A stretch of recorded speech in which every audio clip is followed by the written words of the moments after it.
चपाटी। आज हम बात करेंगे नंबर ऑफ सॉल्यूशंस।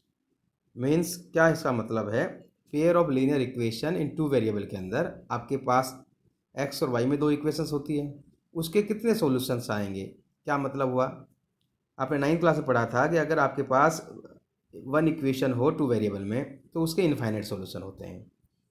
अगर आपके पास टू इक्वेशंस हो, है ना, दो इक्वेशन दे रखी हो, तो उसके सॉल्यूशंस आएंगे या नहीं आएंगे, आएंगे तो कितने आएंगे।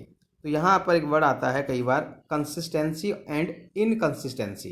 कंसिस्टेंसी का मतलब है सॉल्यूशन का होना और इनकंसिस्टेंसी का मतलब है सॉल्यूशन का नहीं होना।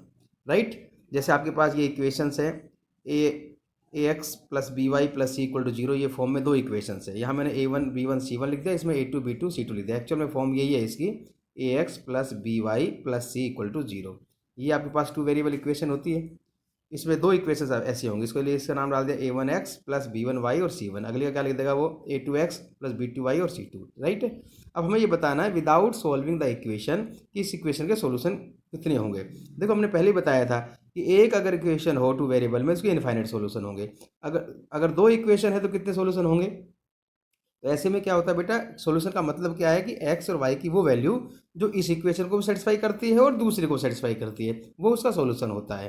ठीक है, अब ऐसे में विदाउट सॉल्विंग हम कैसे बताएंगे, इसके लिए हम कुछ कॉफिशिएंट जो होते हैं उनका रेशो निकालते हैं, उनसे पता लगता है कि इसके यूनिक सॉल्यूशन होंगे, इनफाइनाइट सॉल्यूशन होंगे या नो सॉल्यूशन होंगे। चलिए शुरू करते हैं। जैसे आपने इक्वेशन की जो फॉर्म लिखी होगी, ये ऊपर मैंने लिखा, उसमें एक्स का कॉफिशिएंट को ए बोलते हैं, वाई के कॉफिशिएंट को बी, रिमेनिंग पार्ट से सी है। राइट, तो हमने क्या करना है कि दो इक्वेशंस होंगी, दोनों इक्वेशन में जो x के कॉफिशिएंट और y के कॉफिशिएंट और कांस्टेंट टर्म होगा, तो x का जो भी कॉफिशिएंट आएगा दोनों इक्वेशन का और y के जो भी कॉफिशिएंट आएंगे उन दोनों का रेशियो निकालना है, इन दोनों को अपॉन करना है और उसकी वैल्यू चेक करनी है। अगर वो वैल्यू दोनों इक्वल नहीं है, इसका मतलब क्या कहेंगे, इक्वेशन जो है यूनिक सॉल्यूशन रखती है, यानी कि कंसिस्टेंट सॉल्यूशन कहते हैं इसको। और अगर उसका ग्राफ बनेगा दोनों इक्वेशन का, तो आप पाएंगे कि फर्स्ट इक्वेशन का ग्राफ और सेकंड इक्वेशन का जो ग्राफ बनेगा, तो लाइंस जो है वो आपस में एक पॉइंट पर इंटरसेक्ट करेंगी। राइट, और आपने देखा, मान लीजिए इक्वेशंस जो है टू वेरिएबल वाली दो इक्वेशंस है, उसमें आपने एक्स का कॉफिशिएंट, वाई का कॉफिशिएंट और कांस्टेंट का रेशो निकाला। ठीक है, तो हमने देखा A1 बाई A2 यानी कि एक्स के कॉफिशिएंट का रेशो और वाई के कॉफिशिएंट का रेशो B1 बाई B2, ये दोनों बराबर आ गया। देखिए तीन रेशो होते हैं, आपने देखा होगा A1 by A2, B1 by B2 and C1 by C2। तो C1 बाई C2 का रोल जब होता है जब ये जो रेशो है कॉफिशिएंट ऑफ एक्स और कॉफिशिएंट ऑफ वाई का रेशो जब आपका इक्वल आता है, तब आपको C1 बाई C2 देखना है। अगर ये इक्वल है ही नहीं तो भी C1 C2 की जरूरत आपको नहीं पड़ेगी, तो यहीं से आप बता देंगे यूनिक सॉल्यूशन है। बट अगर आपके पास क्या फॉर्म आ गई, ये फॉर्म आ गई, यानी कि A1 by A2 is equal to B1 by B2, ये दोनों इक्वल आ गया, तब आपको रिक्वायरमेंट है C1 बाई C2 को देखना, और वो इक्वल टू नहीं आया तो उस पोजीशन में आप कहेंगे कि इक्वेशन का कोई भी सॉल्यूशन नहीं है, यानी कि इनकंसिस्टेंसी हो गई इसका मतलब, इन सॉल्यूशन इसका नहीं निकलेगा।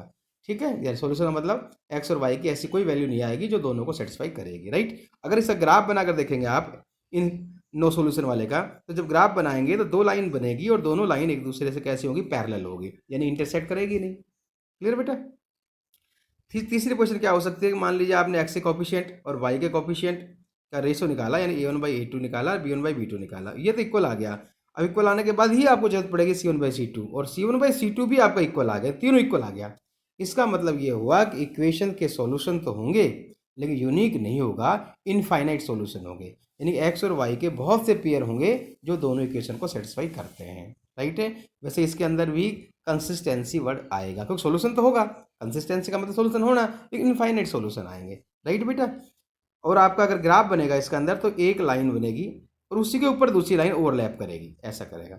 अब आप कहेंगे सर ऐसा ओवरलैप क्यों करेगा, बेटा इसका एक रीजन है, जब आपके पास एक्स के कॉफिशिएंट, वाई के कॉफिशिएंट और कांस्टेंट जब सेम होंगे तो आप देख पाएंगे इक्वेशन को। अगर आपने ढंग से देखा होगा तो माना एक इक्वेशन है 2x plus 3y equal to 6 है, तो दूसरी जो इक्वेशन है वो इसके मल्टीपल में ही हो रही होगी।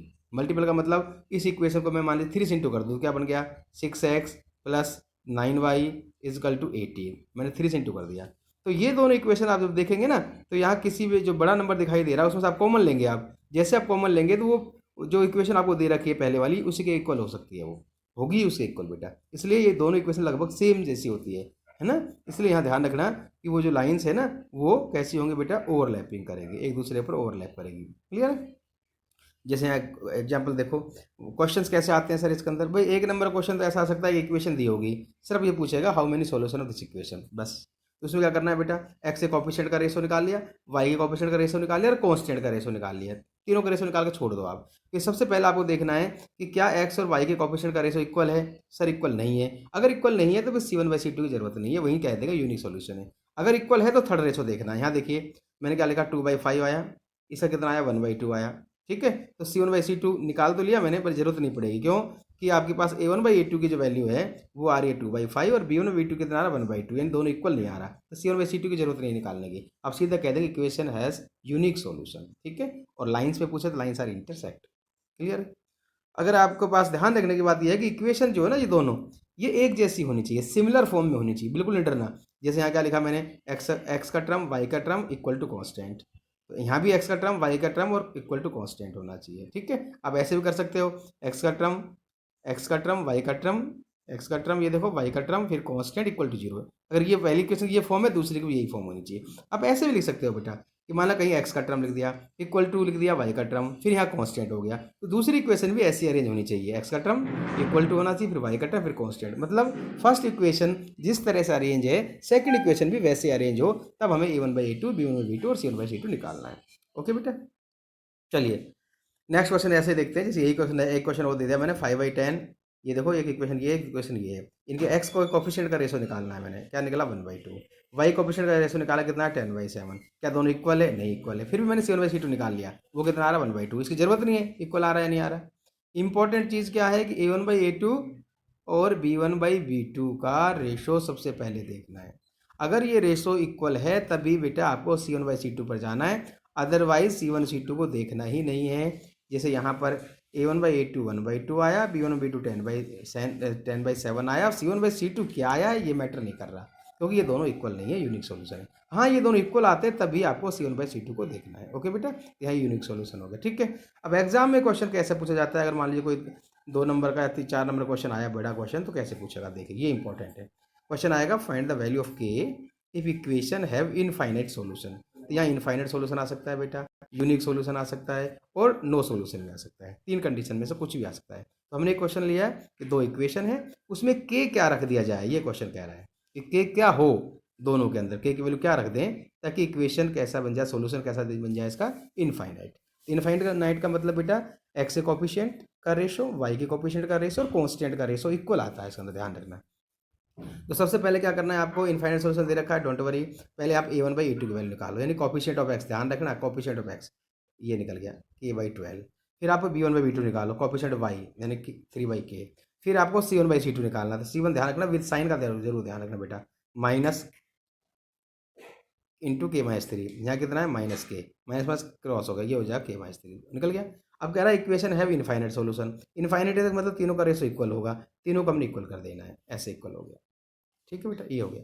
अब देखिए यहाँ वैल्यू पुट करी, ये आया, इसकी वैल्यू पुट करी, ये आया, इसकी वैल्यू पुट करी, ये आया। अब आपको यहाँ विशेष ध्यान रखना है, कई बार बच्चे क्या करते हैं आप कि सिर्फ एक ही पेयर से आप वैल्यू निकाल लेते हैं। ठीक है, ऐसा नहीं करना बेटा, 2 बार कंपेयर करना है कम से कम आपको। ठीक है, एक ही पेयर से नहीं निकालना। कैसे मतलब हुआ, पहले इन दोनों को इक्वल करो, वहाँ से के की वैल्यू निकालो, फिर बेटा इन दोनों को इक्वल करो, वहाँ से के की वैल्यू निकालो। अगर ये आपको बुरा बड़ा लग रहा है तो आप जरूरी नहीं है कि पहले इन दोनों इक्वल कर दो, फिर फर्स्ट और लास्ट को इक्वल कर लीजिए, यानी कि 2 टाइम्स आपको करना चाहिए बेटा, अगर इनफाइनाइट सॉल्यूशन दे रखा है तो। ठीक है, नो सॉल्यूशन दे रखा है तब भी ऐसा करना चाहिए। यूनिक में तो ऐसा आएगा ही नहीं, यूनिक में तो 2 ही कंडीशन है, A1/A2 is not equal to B1/B2, यहाँ तो 2 ही बनेगा। लेकिन ऐसा अगर है तो 3 अगर आपके पास इक्वल आ रहा है या ये नॉट इक्वल आ रहा हो, इनफाइनाइट इक्वल ही आएगा बेटा, तो आप एक बार इन दोनों इक्वल करेंगे, एक बार इन दोनों इक्वल करेंगे, इन दोनों को इक्वल किया, यहाँ क्या आया, क्रॉस इंटू करेंगे, फिर K² 36 आया। अब ध्यान रखना बेटा, आप 10th क्लास में हो गए आप, K² 36, तो K की वैल्यू 6 नहीं लिखेंगे, जैसे ही K² हटता है तो प्लस माइनस रूट ध्यान रखेंगे 36, तो प्लस माइनस रूट 36 का मतलब +-6, यानी K की वैल्यू 6 और -6, 2 वैल्यूज आ चुकी है। अब देखते हैं दोनों वैल्यू आंसर है, एक वैल्यू आंसर है, इसलिए मैंने कहा था दूसरे पेयर को भी इक्वल करो। आप इन दोनों को इक्वल किया मैंने, जैसे इन दोनों इक्वल करेंगे बेटा, फिर क्रॉस इंटू करेंगे, ये बन गया, ट्रांसपोज करा, ये बन गया, यहाँ से आप देख रहे हैं K कॉमन आ रहा है, K into K-6 equal to क्या आ गया, 0 आ गया।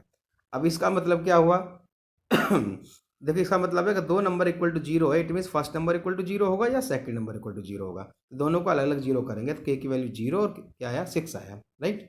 अब देखो यहाँ से आपके पास सेकंड कंडीशन से आया K की वैल्यू 0 और 6, और फर्स्ट वाली कंडीशन से के की वैल्यू 6 और -6 आया। तो दोनों में जो के निकला है वो कॉमन क्या है? कॉमन क्या है सर? इसमें भी 6 आया और इसमें भी क्या है? 6 आया। इसका मतलब दोनों में कॉमन नंबर कौन सा आ रहा है? 6। तो इसका एक्चुअल आंसर क्या आएगा? के इक्वल टू 6। इस तरह आंसर निकालना। ओके बेटा, बाय, फिर मिलते हैं।